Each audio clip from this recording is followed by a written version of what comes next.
Redditor 1. The cicadas were droning so loudly that I almost didn't hear the crack of my tire against something hard in the dark. I was 4 miles outside of Willow Creek, heading back from a late shift at the diner, when my rusted Subaru shuddered and came to a slow, shuddering halt. The dashboard clock glowed 12:07 a.m. in deep orange, and my phone showed 9% battery, no signal bars at all. I popped the hood, hoping to find a loose battery cable or something I could jiggle back into place. Instead, I found nothing but the steady thrum of insects and the faint smell of gasoline. The night air was humid, sticky against my skin, and I could taste the salt of sweat on my lips. I locked the doors and stepped out, flashlight in hand. Across the gravel shoulder, the cornfield stalks stood close together, black and silent, like rows of faceless sentinels. That's when I heard it, a single, low scrape, metal against stone, coming from the field's edge. My heart skipped. Normally, the only night sounds out here are owls and the distant creak of an old windmill. I clicked the flashlight on, its beam trembling with my unsteady hand, and swept left. About 50 yards away, half covered by corn leaves, was a smooth, silver object. No bigger than a picnic cooler, but completely unlike anything I'd ever seen. It glinted under the flashlight in a way that made me squint. Seamless curves, no rivets, no seams, as if it had been carved from a single block of metal. It hummed softly, a vibration in the air that tickled my eardrums and made my teeth buzz. "Hello?" I called, voice rough. My throat felt tight, as though I'd swallowed a handful of gravel. No answer but the scrape again, closer this time. My chest tightened. Every horror cliché flashed through my mind. Alien artifact, military black ops, government cover-up. But I couldn't stop myself. I stepped forward, boots crunching gravel. A sudden gust of wind blasted my flashlight's beam across the road, flickering like a dying heartbeat. I blinked, and when I raised the light again, the silver object had moved. Not by more than a foot or two, but enough that I knew it hadn't been drifting on its own. Something, or someone, was nudging it. The scrape came again, directly behind me. I spun around, flashlight slicing through shadows, but the road was empty. My breath came in ragged gasps, nostrils flaring as I tried to steady myself. The radio in the car crackled to life, static, then a faint voice, "Please stand by," before it cut out entirely. I slammed my hand on the roof of the Subaru, chest pounding. Why was the car radio even on? I hadn't left it playing. The temperature dropped so quickly I felt goosebumps under my shirt. The beam of my flashlight widened, catching the silhouettes of tall corn stalks, swaying in a breeze I couldn't feel. Slowly, I turned back to the object. Its surface rippled under the beam, as if responding to my light.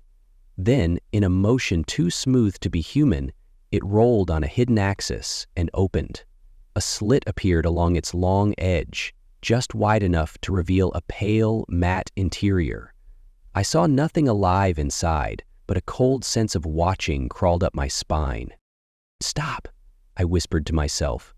My legs felt like rubber, words caught in my throat. I forced myself to take a step back, crunching the gravel. The slit widened, and from within came a faint click, like a lock unlatching. My lungs seized as a soft glow spilled out, pale green and pulsing. I couldn't look away. Every instinct screamed to run, but my feet seemed glued to the ground. That's when I heard it, a whisper, so low it might have been my own heartbeat. I know what I heard because I still wake up replaying it in my mind. Not afraid, yet. My head snapped left and right, but no one was there. The whisper came again, this time from all around me, as if the cornfield itself had spoken. The pale green light grew brighter, casting long, twisted shadows between the stalks. Panic finally broke through. I yanked the flashlight back into the car and slammed the door, fumbling for the keys. The engine turned over on the second try and I peeled away, tires chewing gravel as I raced back onto the blacktop. I didn't dare look in the rearview mirror. The taste of adrenaline was sour in my mouth. Only when the road lights of Willow Creek appeared did I allow myself to breathe. That night, I parked on my parents' driveway, still hearing the whisper echo in my head. My father found me asleep in the driver's seat at dawn, Logan's Run playing softly on the dash radio, a tape I hadn't put in months. He shook me awake, worry in his eyes as he asked what was wrong. Words failed me. How do you explain a whisper that felt like a promise, coming from something that might not belong to this world? They towed the car to the shop, found nothing wrong. No battery issues, no grounding faults, no broken antenna wiring to explain the sudden radio static. I tried to forget it, telling myself I'd imagined the whole thing. But every time I drive past that stretch of two-lane highway, my pulse spikes, and I catch myself glancing at the cornfields, half expecting to see that seam of silver hiding between the rows. Since then, the car radio has turned itself on at odd hours, static and snatches of voices that stutter in and out. My phone battery drains inexplicably fast. At night, I dream of that humming glow, of those words echoing in the dark. Last week, I drove back out there, flashlight and tape recorder in hand, determined to prove to myself that nothing was out of place. The gravel was undisturbed. The corn stalks all stood erect. No traces of metal on the ground. I felt relief wash over me. Maybe it had been a hallucination after all. Then my recorder clicked on by itself, and the last entry I'd made 2 years ago started playing through the speaker, "Not afraid. Yet." I dropped the recorder, night vision goggles clattering behind me as I sprinted for the car. The cornfield loomed, silent and patient, shadows shifting as if watching me run. In the rearview mirror, a pale green glow pulsed at the edge of the field, no larger than a cooler, but unbearably alive. I floored the accelerator and never looked back. Some things shouldn't be awakened. Some promises shouldn't be heard. And once you've felt that hush of something watching in the dark, it never truly leaves you. Redditor 2. Tuesday night's humidity was suffocating, heavy enough to stick my shirt to my skin and turn my breath into a hiss in the dark. I'd just finished my shift at Breck's Diner and was driving home along Oakwood Drive, 30 minutes later than I'd promised my roommate I'd be. The dashboard clock glowed 11:47 p.m., and the radio was playing an empty late-night talk show about celebrity hauntings. I remember thinking that the host's voice sounded almost cheerful, as if he believed ghosts were just misunderstood neighbors. Oakwood Drive winds through a patch of pine forest, the kind of place kids dare each other to prank at midnight. Streetlights are few and far between, so your headlights become islands of clarity in an ocean of shadows. I kept my speed under 40, scanning the roadside for deer or stray dogs, anything that might leap out at me in the dark. At exactly 11:53 p.m., something made me slam on the brakes. My right front wheel thumped against something. I skidded to a halt and peered into the high grass. No tire damage, no loose branches, nothing visible. I got out and kicked at the ground, heart tapping against my ribs so hard I thought it might burst through. That's when I saw the light. It hovered at the edge of the trees, a single perfect orb of pale green that throbbed like a heartbeat.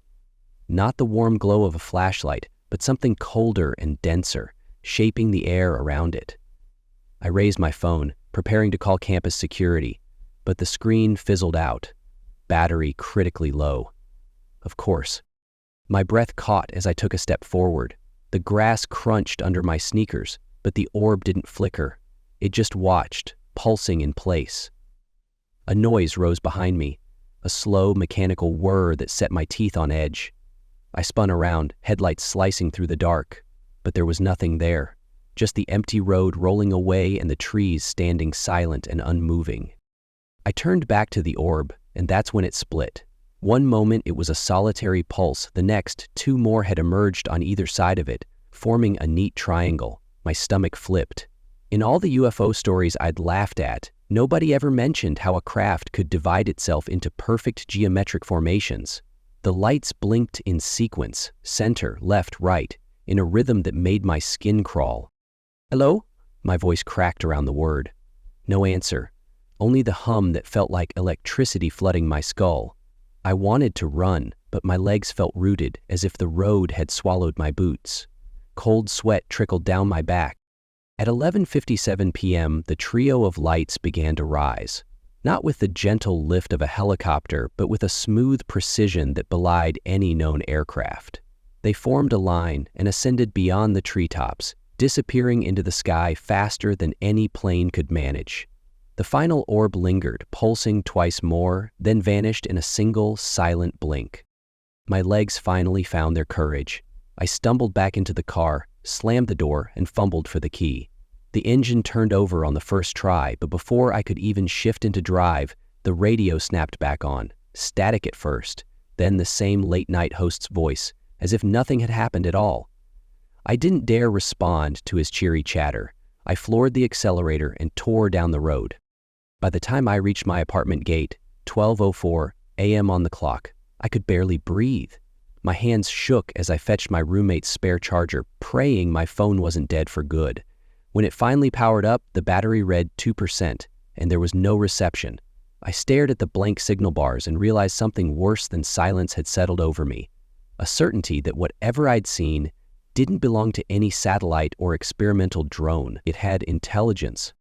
Inside, I paced the living room, heart ticking like a time bomb. My roommate, Jordan, only stirred when I flicked on the overhead light. His bleary gaze widened as I blurted out the story. Wheels in grass, the 3 green orbs, the silent ascent. "You okay?" he asked, voice thick with sleep. I rubbed my temples. "I saw something tonight. It wasn't a helicopter or a drone. It was alive." He laughed, the kind of short, disbelieving sound that felt like a knife in my chest. "Dude, go back to bed. You're exhausted." I wasn't exhausted. I was terrified. But what else could I do? Who would believe me anyway? That night, I dreamed of the lights. In the dream, they hovered inches from my face, pulsing through my eyelids. They whispered questions I couldn't understand, pitches too high for human ears but perfect in my mind. I woke up gasping at 3:11 a.m., disoriented, the green glow lingering at the edge of my vision. Over the following week, I searched for answers. Online forums, news reports, even police scanners. Nada. No reports of missing time, no videos from dash cams, no chatter about green lights in the pines of Oakwood Drive. My classmates mocked me when I mentioned it. A few slapped my back and told me ghost stories to keep the joke alive. But then I noticed something stranger. My phone started showing 1% battery even after I'd charged it. Lights in my apartment flickered at odd times, once during a thunderstorm, once when no storm had been forecast, and twice late at night, my car radio crackled to life with that same static, coaxing out faint words. Watching. Waiting. I kept the bullet journal my grandmother gave me. Lined pages, small neat handwriting, so I began scribbling entries there. Date, time, exact position, light intensity, wind direction. My entries grew more frantic over time. June 12, 11:49 p.m. Stepped out, wind still. Saw 3 green lights over field, nothing on weather radar, heart racing. June 15, 12:02 a.m. Lights again, this time 500Y off-road. Radio hissed, "Learn before dying." June 19, 11:57 p.m. No lights, but felt presence behind me. Grass, whispers, imagination.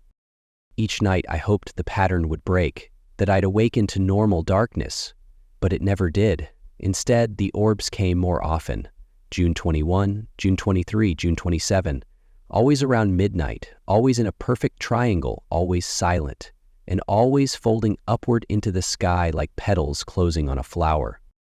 My grades slipped, Jordan moved out, I lost friends, lost sleep, lost belief in my own sanity. The final entry I wrote was on July 2. July 2, 11:58 p.m. Heard something click into place just outside my window. Felt eyes on me. I'm done writing. I can't keep living like this.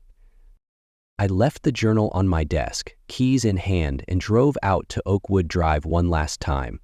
The crickets sounded louder there, and the moon was nearly full, backlighting the trees in silver. I parked under a street lamp that had glare only I could see, faded, flickering. I stared down the road, waiting. At exactly 12:01 a.m., 3 green orbs appeared above the pines, pulsing in greeting. My breath caught, and tears sprang to my eyes. I stepped out of the car and raised my hands, a shaky wave into the night. They paused, the lights held steady. For one perfect heartbeat, I felt what? Recognition? Invitation? Warning. Then they exploded upward, faster than any star ever could, and vanished. No whisper this time. Nothing but the hiss of my own tears and the distant hum of cicadas. I didn't look back. I drove straight to the university parking garage and left the car there, keys in the ignition. I took the bus home, paying the fare with trembling fingers and pretending to read a book. This is the end of my journal and of my story. I'm turning in my resignation at the diner tomorrow, changing my route, changing my phone number. I won't watch the sky anymore. I won't scan the treetops or time my clock. I'll pretend I never saw 3 green lights pulsing in the gathering dark. But I know they're still out there, waiting in the silence, just beyond the reach of our headlights. And I know they saw me watching, and I know they'll never stop watching back. Redditor 3. Something about the air shifted just as I crested the hill. One moment the road was empty beneath my headlights. The next, a single point of red light pulsed at the edge of the cornfield ahead, too low and too steady to be a tail light. My phone clock read 11:12 p.m., and I slowed the car, squinting through the wet windshield at the distant glow. I'd spent the evening helping my neighbor glue loose shingles back onto her roof. By the time I climbed down the ladder, it was nearly 10, and the remnants of a thunderstorm still stewed in the sky. Now I was driving home on Knoll Road, the only shortcut through 10 miles of pitch-black farmland. My heart ticked upward in tempo as I moved closer to the light, reasoning with myself, maybe a deer warning beacon, a farmhand's fog lamp, something innocent, probably. At 11:15 p.m., I pulled over to the shoulder. The thunder had resumed, rolling so low it shook the ranger's bed. I hopped out into the mud, the engine's warmth vanishing instantly in the damp October wind. The red light was perched on a lone wooden stake 3 fields over, barely visible through the stalks of corn that had turned brittle with frost. It blinked in a measured heartbeat. On, off, on, off. My boots sank in the mud as I stepped off the shoulder. Rain began again, fat drops sizzling on the hood of the truck. I raised my arm to shield my face and squinted across the field. The light didn't seem to respond to the weather, or to anything. It was too deliberate, too precise. By 11:18 p.m., I was following the narrow, muddy track that cut between the corn rows. My boots squelched, and water dripped from my jacket hood. Each breath tasted of wet earth. The field felt vast and silent but for the distant drumming of rain and the occasional snap of a branch. My flashlight lay in the passenger seat. I'd forgotten to grab it. I considered turning back, but the red glow seemed to beckon me, drawing me forward with a pulse I could feel in my chest. At 11:21 p.m., I reached a rusted barbed wire fence. The stake was only 20 feet away now, its red lamp glaring like an unblinking eye. I crouched, watching rainwater pool at my feet. The stake looked familiar, like the markers my grandfather used for his tobacco rows, but this one had no place here. The corn stalks around it were blackened at the base, as if scorched. A sound crackled in my earpiece, static, followed by a distant voice. I pressed my hand to my ear. Nothing. My phone was tucked in my back pocket. It hadn't rung. My pulse slammed against my temple. The red light winked out, leaving only the muted gray of night and the patter of rain. My stomach plummeted. 2 seconds later, the light reappeared, but not on the stake. It was floating, hovering a foot above the ground, 5 feet to my left. I yelped and jumped backward, tripping over my own feet and landing hard on my elbow. The wind was knocked out of me, and for a moment I lay there, staring up at the sky through a gap in the corn. That's when I heard it. A creak, like wood bending under weight, followed by breathing so soft I wasn't sure it was real. My flashlight rattled on the seat inside the truck, begging to be grabbed. My head felt thick, every nerve screaming to run. The red light bobbed closer, drifting through the rows as if guided by an unseen hand. By 11:24 p.m., I was clawing my way back across the mud, panic driving me. The red orb hovered at the edge of my vision, drifting effortlessly. At the fence line, I tore at a loose board, threw it aside, and vaulted through. I heard that soft, measured breath again, calm, deliberate. It was right behind me. I dropped onto the gravel shoulder and sprinted for the cab. My jacket caught on the fence, tearing as I yanked myself free. The red light flashed once more, then shot upward into the sky with terrifying speed, vanishing into the sheet of rain and clouds. I slammed the truck door, locked it, and gunned the engine. My headlights caught the empty field, the crooked stake now unlit, silent in the darkness. I didn't glance back. I floored it, sending gravel spraying into the dark, until the yellow lines ahead beckoned me home. Back in my driveway at 11:32 p.m., I sat trembling behind the wheel, mud spattered and drenched. The radio crackled again. Static, then the DJ's chipper voice announcing the midnight show. Nothing about red lights and cornfields, nothing about strange breath in the dark, just the sound of normalcy trying to cover up the uncanny. I promised myself I'd never go back out that way. No more late shifts, no more shortcuts. And I haven't until tonight, when I found myself staring at the ceiling at 2 a.m., heart pounding, the taste of rain still on my tongue. Sometimes I swear I can still feel that breath behind me, hear the faint echo of that measured pulsing. And in the farthest corner of my mind, I wonder if the red light will ever return, waiting at the edge of the field, beckoning me back into the whispering stalks of corn, where the night holds secrets it won't ever share. Redditor 4. I shouldn't even be writing this. I promised myself I'd let it go, but every time I close my eyes, I'm back on that living room floor, 7 years old and trembling. We'd only moved next door to Dad's old house a few weeks earlier, and for reasons I never understood, Mom decided we'd all sleep in the living room that night. Me wedged between her and Dad, the TV turned off, the hum of the city outside filtered through thin curtains. I can still taste the stale air mixed with the faint scent of carpet cleaner. I remember thinking it was cozy in that clueless way kids do, trusting grown-ups to keep them safe no matter what. Then I woke up. It was pitch dark, but my eyes registered an orange glow like a molten moon seeping through the window. Everything felt heavy. My arms, my legs, my eyelids, even though I hadn't slept more than 2 hours. My heart hammered before I realized I couldn't move it. Not an inch, not even my fingers. I wasn't paralyzed by sleep, though. It was something else. Something cold and calculated. I tore my eyes toward the window, desperate for a sliver of daylight, only to see that Dad's house next door, its gray shingles, the front stoop I'd raced across that afternoon, was gone. In its place was an empty dirt lot, lined by trees that glowed faintly under that orange sheen, and centered in the clearing was a craft so massive it swallowed the horizon, a silver disc, longer than 2 city buses parked end to end, hovering mere feet above ground. The metal surface was pocked and scarred, lit by pulses of light that ran along grooves like veins. I wanted to scream, but air wouldn't fill my lungs. Panic pumped through me hotter than the glow outside. The orange light washed over the walls, turning the furniture into silhouettes I hardly recognized. Dad and Mom were both asleep beside me, oblivious. I felt cut loose from them, imprisoned on the floor, as though the air itself had turned to concrete. I stared for what felt like hours, though it must have been seconds, my breath catching in my throat, my chest straining. Then, just as swiftly as it appeared, everything blurred, and I was back between them, safe and warm, hearing Dad's muffled snore. My head pounded with confusion. I rolled onto my side, gasping for air, and before I had any time to process, my stomach heaved. I vomited so hard my throat burned, bile spilling onto the carpet. I wasn't the sort to get sick without a virus. Something inside me screamed that I'd just witnessed something impossible. Mom jolted awake, cradling me while I retched. She asked what was wrong, half asleep.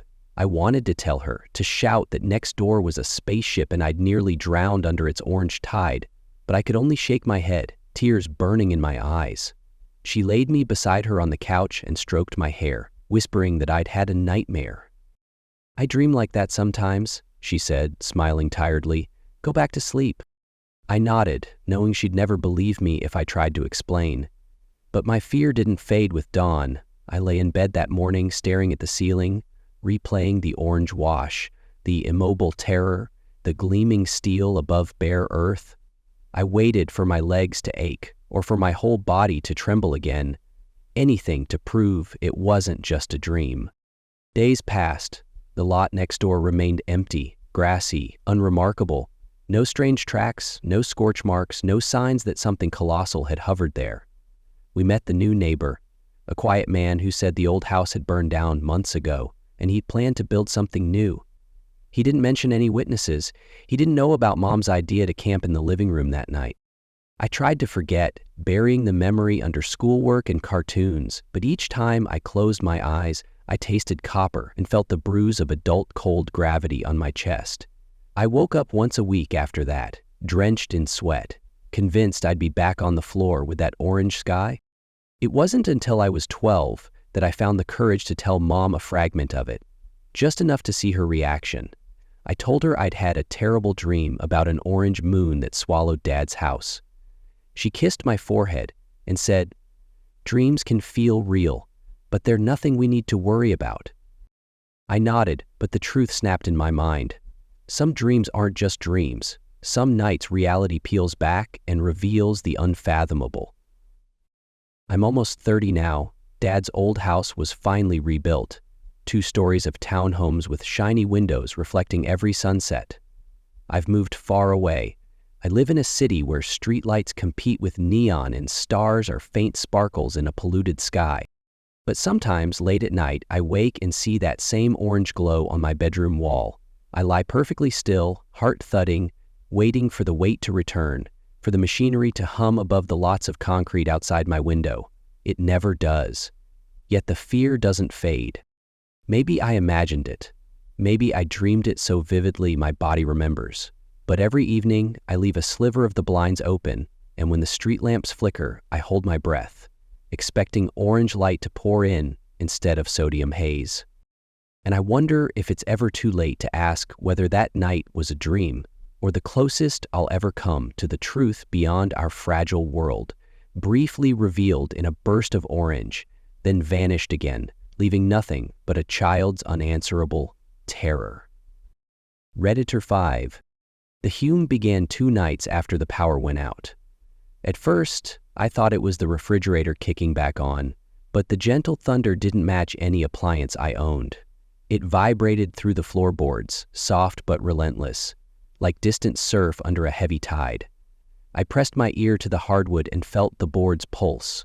Once, twice, a steady thrum, then silence. My apartment building had lost power around midnight. A simple transformer failure, they said. Candles flickered in windows up and down the hall, their shadows dancing across cracked plaster. I was glad for the darkness. It masked my insomnia. I'd been tossing and turning for weeks, plagued by dreams of a faceless figure standing at the foot of my bed. But that night, I slipped into uneasy sleep. At 3:43 a.m., the humming returned, louder, closer. I shot awake, heart thudding. The candle on my nightstand guttered, then extinguished, plunging me into pitch black. That's when I heard it. A soft scuff on the hallway carpet, deliberate and slow, like someone brushing their fingertips against velvet. My pulse raced. I fumbled for my phone, but the screen stayed dark. "Hello?" My voice sounded small and brittle in the silence. No answer. The scuff came again, edging nearer, pausing outside my door. I pressed my back into the cool wall and forced myself to stay calm. My hand found the phone's curve, thumb flying for the flashlight app. Light bloomed into existence, harsh and unforgiving, revealing a narrow corridor empty of life. I exhaled so hard I tasted stale air. Still, I knew I hadn't imagined the sound. The hum had vanished, replaced by the soft padding of something too light to be a person. I cracked the door open just enough to shine my phone's beam out. The hallway stretched away, silent and empty. The other doors closed tight. No flicker of candlelight, no stray reflection, nothing but darkness. The next evening, determined to prove my sanity, I invited my friend Carla over. She arrived with a deck of cards and a thermos of tea. We sat in the living room, playing rummy by the weak glow of a single candle. "You look like you haven't slept in days," she said, dealing the next hand. "I haven't," I confessed, forcing a smile. "I keep hearing things." She raised an eyebrow but didn't press. We played in silence until the candle burned low. When it finally snapped out, we were left in moonlight that spilled through the curtained window. The hush felt laden with expectation. That's when the lights came back on. Electric buzz, bright fluorescent awakening. We jumped, startled. For a moment, relief washed over me. But relief died when the hum kicked in again, loud and insistent, coming from the floor just beneath the couch. Carla's eyes widened. "I thought you said your fridge was dead," she muttered. "I don't know." I slid to the floor, placing an ear against the wood. The hume thrummed beneath me, rattling my bones. I tapped the wood. It responded. A voice in an alien tongue I couldn't decode. Carla scrambled back. "We're getting out of here," she said. We fled down the stairs half-dressed, breathing hard in the lobby. The hum followed us, vibrating through concrete and steel, intensifying until our teeth rattled. We burst onto the street, gulping cold autumn air, and didn't stop running until we reached her car 2 blocks away. The following day, I called maintenance. He arrived in a tool belt, flashlight swinging, promising to check every circuit, every pipe. I showed him the faint scratch on my hardwood floor, 2 parallel lines gouged deep into the wood. He frowned, tapped the lines with a screwdriver, and shrugged. "Must be someone dragging furniture," he said. "I'll patch it." I watched him leave, the hum already gone. I wondered if he'd heard it too, or if it had waited patiently until we were alone again. Night descended, and I set up a battery power-powered lamp by my bed. I slept in the clothes I'd flee in, shoes by the door. Still, at 2:17 a.m., I woke. The hum had returned, softer this time, but unmistakable. My lamp remained steady. I lay still, ears cocked, waiting for the next sound. Nothing. Until a sharp rap on the bedroom window, high on the 3rd floor. My blood ran cold as I sat up, heart pounding, and the hum cut off like a switch. I forced myself to look. Through the glass, I saw a silhouette standing on the fire escape. Tall, lanky, its head unnaturally tilted to one side. The outline was black against the dim streetlight below, arms hanging too long, fingers tapped slowly against rusted metal. My breath caught. I stumbled backward and flung the blanket over my head. The tapping stopped, replaced by the hum, but now it sounded like a whisper of voices, huddled close in the dark. I didn't sleep the rest of the night. By morning, I'd decided to move out. I couldn't endure any more nights filled with hums and scratches, half-glimpsed shadows and metal taps on glass. I packed the bare essentials: phone charger, toothbrush, that deck of cards Carla had left behind, and sent notice to the landlord. That afternoon, I climbed into my car and backed down the alleyway. As I turned onto the street, my headlights caught a flash, the scratched lines on the building's foundation, 2 perfect grooves like teeth marks. I pressed my foot on the gas, tires squealing, and didn't look back. Now I live far away, in a sunlit apartment where the walls are painted cheerfully and the floors creak under nothing more sinister than old nails. But sometimes, when I'm brushing my teeth, I catch myself listening for a hum, just a faint resonance, barely there, but enough to make me spin around, half expecting to see a dark silhouette at the window. The truth is, I don't know what it was that haunted that living room floor or tapped at my window. All I know is that some things slip through the cracks of our world, quiet, things that breathe through wood and steel, waiting for the lights to go out, waiting for us to forget how to be safe. I'll never forget Predator 6. The air in our suburban cul-de-sac turned viscous the moment the streetlights flickered off.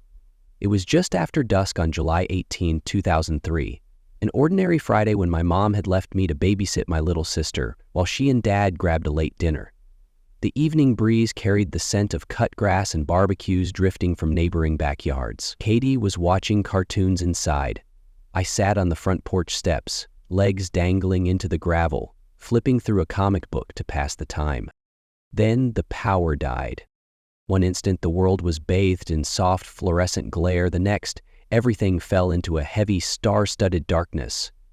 I shrugged off the sudden chill and closed my comic, listening for the familiar hum of the grid. When it didn't return, I nudged my phone awake. No bars, no notifications, just the faint glow of a dead battery warning. A low moan rose from the trees beyond our fence. I turned, expecting a car engine backfire or a passing train, but heard only that dissonant droning, too deep to be insects, too steady to be wind. I stood and walked toward the fence, heart thumping loud enough to echo in my ears. Through the lattice, I saw it, a light hovering above the neighbor's oak tree, so bright it painted the branches silver. It wasn't stationary. It bobbed in place, pulsing in time with that moan, which now sounded like distant engines idling underground. My breath hitched. I texted Katie's name once. No response. Stupid move. My eyes stayed fixed on the light as it slipped sideways, gliding over the roof of Mr. Henshaw's house next door. I scrambled back down the steps, adrenaline coiling in my chest. "Katie!" I shouted, kicking off my shoes as I sprinted inside. The living room was pitch dark, the television screen a blank rectangle. Katie sat cross-legged on the couch, eyes wide but unmoving. The moment I flipped on my flashlight app, she jumped. "Were you out there?" she whispered. "Stay here," I told her, voice shaking. "Lock the door." She nodded, fumbling for the deadbolt. I crept back outside, flashlight in hand, mind racing through worst-case scenarios. The moan had fallen silent, but the night felt alive with something I couldn't name. At the corner of our yard, I caught a glimpse of movement. Through the beam of my light, I saw a shape with too many angles, flat panels intersecting at impossible slopes, drift between two maples. It flickered in and out of view like someone stepping just beyond the edge of a spotlight. I swallowed, raising the beam. The thing paused, hovering where the streetlight's halo should have been, then tilted one of its dark faces toward me. I blinked, and it retreated. My legs felt heavy as I followed it toward the gate. The ground was soft with pine needles, muffling my steps. Every muscle in my body screamed to run, to get back to safety, but fascination rooted me in place. The thing floated across the neighbor's yard, then settled above the cul-de-sac, its lights pulsing in a slow, deliberate arc, red, then green, then pale blue, each color bleeding into the next. I raised my phone, praying for a signal. No bars. The thing grew brighter, colors cycling faster, like it was counting me down. My heart pounded so hard I thought ribs might crack. Then, without warning, it shot straight up into the sky, ripping through the clouds in a silent line of light. The moment it vanished, the street lights snapped back on, our entire block flooding with normalcy. Cars on the main road spluttered to life. A dog barked 2 houses down. The world resumed its familiar soundtrack as if nothing had happened. I stood alone, flashlight shaking, until Katie's small voice called me back inside. I locked the door behind me and collapsed onto the couch, trembling. Mom and Dad returned 15 minutes later, oblivious to the blackout, dinner plates in hand. They asked if I'd changed the channel. I nodded and forced a smile, pretending the chaos in my mind was nothing more than a bad dream.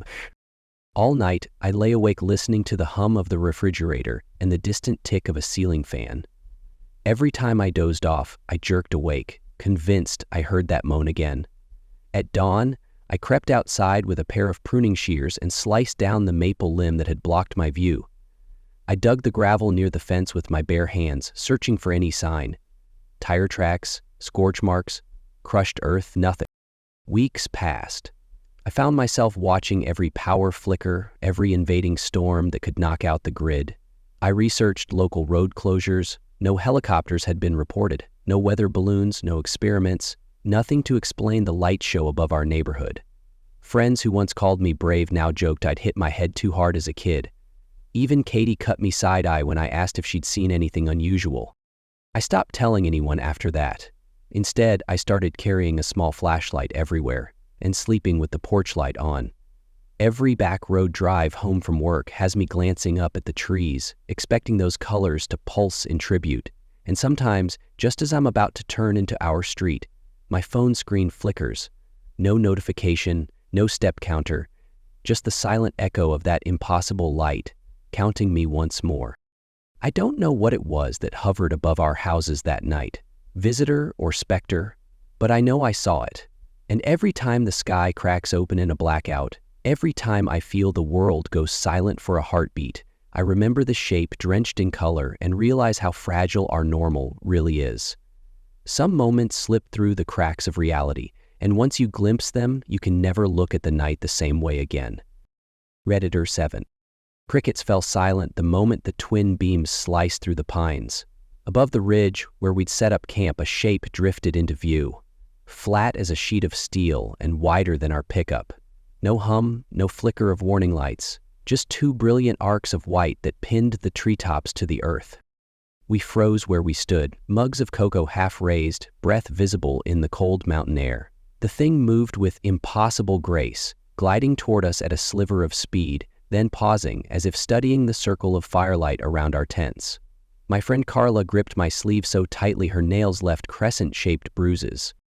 A gust of wind rattled the canvas and the beams dipped lower, sweeping over our campsite in a slow, deliberate pass. They illuminated every detail: pebbles in the dirt, pine needles caught in the folds of our backpacks, the riveted seam where two panels of its hull met. The surface looked textured, like hammered iron, but with faint streaks of obsidian that swallowed the light. No one spoke. Even our dog Rufus lay down, head resting on his paws, eyes fixed on the hovering presence. Then, as if deciding we were neither threat nor quarry, the beams retracted in unison. The craft lifted straight up, vanishing into the starless void above the canopy without a sound.